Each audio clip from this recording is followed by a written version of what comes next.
Praise the lord. ప్రభు పేరట అందరికీ వందనాలు. ఈ గత కొద్ది కాలంలో చార్లీ క్రిక్ అనే ఒక వ్యక్తి గురించి విపరీతముగా సోషల్ మీడియాలో వీడియోస్ ట్రోల్ అవుతూ ఉన్నాయి. ఈ చార్లీ క్రిక్ అనేటువంటి వ్యక్తి ఎవరు, పూర్తి వివరమును సమాచారమును ఈ వీడియోలో తెలుసుకుందాం. చివరి వరకు చూడండి. చార్లీ క్రిక్ ఒక యువ నాయకుడు, రాజకీయంలో అమెరికా ప్రభుత్వంలో అధికారిగా పనిచేస్తున్నటువంటి వ్యక్తి.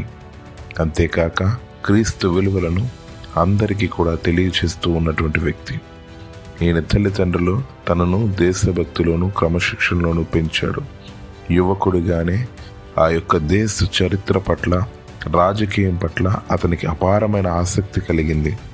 చిన్న వయసులోనే ప్రభు విలువలతో కూడినటువంటి దేశాన్ని నడిపించాలని తాపత్రయపడ్డ వ్యక్తి చార్లీ క్రిక్.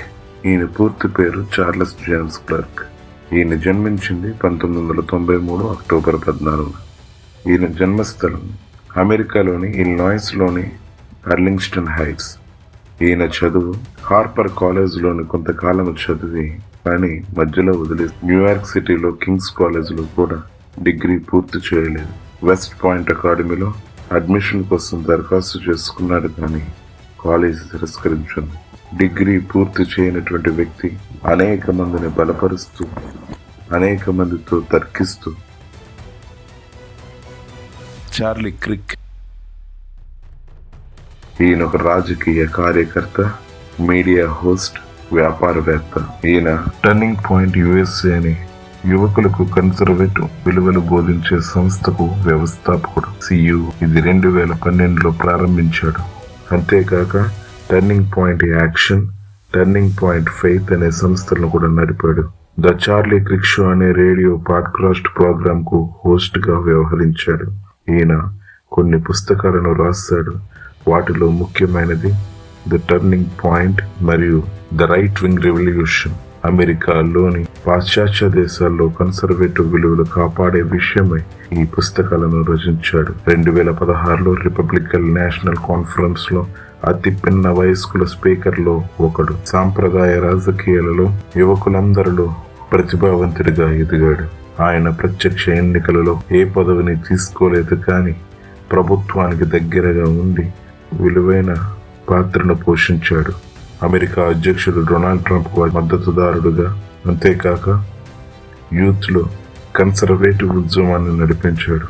చివరిలో అతన్ని US air force academy board of visitors పర్యవేక్షణ కమిటీలో నియమించారు. అనేక విమర్శలు వచ్చినప్పటికీ క్రైస్తవ జాతీయ భావజాలాన్ని ప్రజల ముందు వ్యక్తపరుస్తూ ముందుకు సాగేవాడు. బైబిల్లో ఏం తెలియపరుస్తుంది, ఈ లోకంలో ఏం జరుగుతుంది అనేటువంటి వ్యత్యాసాన్ని వివరంగా తెలియజేస్తూ యువతులకు క్రీస్తును పరిచయం చేయడంలో ముందుండేవాడు.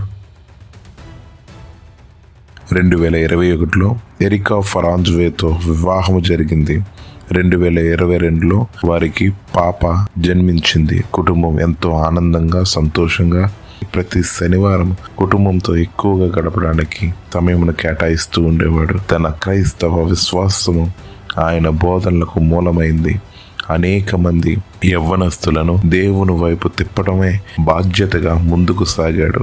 తన చిన్ననాటిలో నేర్చుకున్న బైబిల్ వచనాలను చాలా వివరముగా, విపులముగా అర్థమయ్యే రీతిలో యువకులను ఉత్సాహపరుస్తూ ముందుకు సాగేవాడు. దేశమంతటా యువతకు మార్గదర్శనమిచ్చాడు.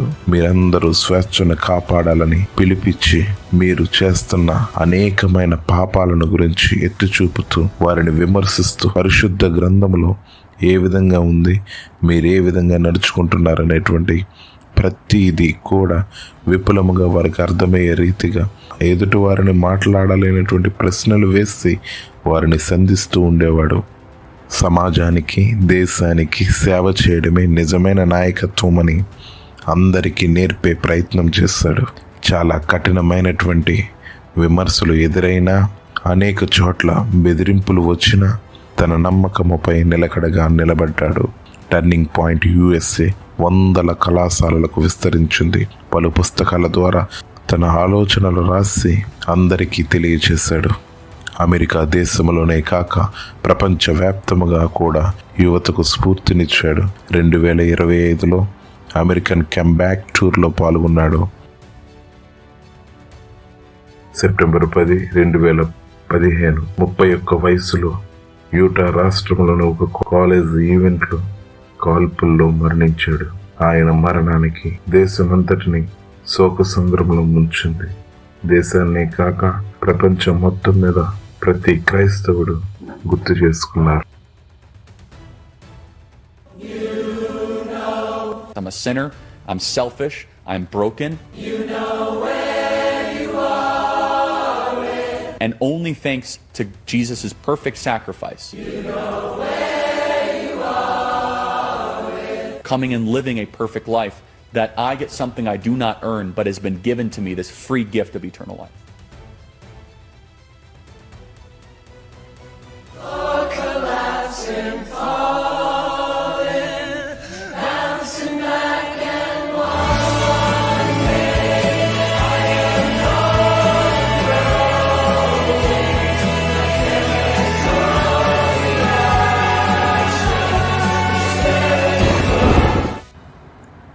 సెప్టెంబర్ 10, 2025 ఆయనపై దాడి జరగడంతో దేశం మొత్తం శోకసంద్రంలో మునిగింది. అమెరికాలోనే కాక ప్రతి దేశంలో కూడా ఆయనను స్మరించుకున్నారు. చార్లీ క్రిక్ ఈయన గొప్ప సేవ చేశాడు. పాపానికి ఎదురు నిలబడ్డాడు. ఈయన మనకు నేర్పిన గొప్ప సారాంశం ఏంటంటే, చిన్న వయసులోనే దేవుని గురించి తెలుసుకొని పాపానికి ఎదురు నిలబడి విశ్వాసముతో పోరాడి మీరు స్వేచ్ఛగా జీవించాలి, సేవకు అంకిత భావంతో జీవించాలని అనేక మందికి మార్గదర్శకంగా నిలిచాడు.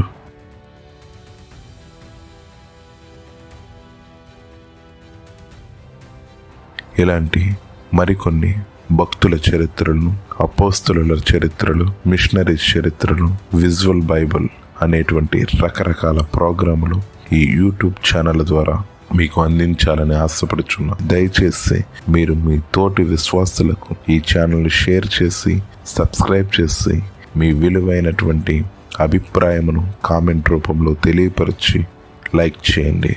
తద్వారా అనేక మందికి సువార్తను ఫార్వర్డ్ చేసిన వాళ్ళం అవుతాం. దేవుడు మిమ్మల్ని దీవించి ఆశీర్వదించునుగాక. ఆమేన్.